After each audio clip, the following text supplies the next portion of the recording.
ngadongeng ke kaayaan pikasieun babawa anak ka aki gesok aya anu nagih.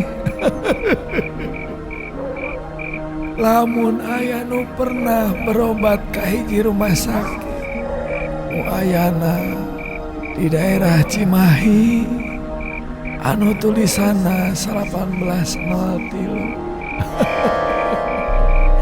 eta rumah sakit aya geus aya di zaman Walanda aja.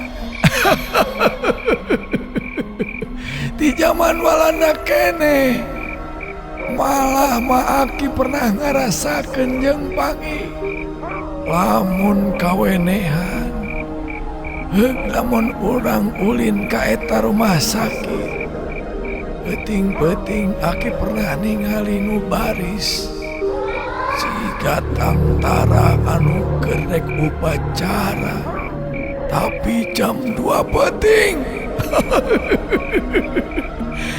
Harita Aki keur nungguan pun nini da Aki teh harita ngorak kene pun nini teh harita teu damang wales di landongan di eta rumah sakit jam 2 peuting ningali nu baris pra pro ari majuna menilantip lila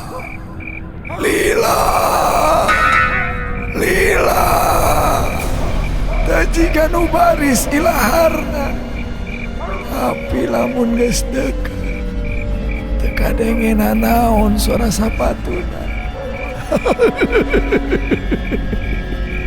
Ngaleungit nu aya tinggal tirisna tiris kana punuk. Rumah sakit zaman Walanda.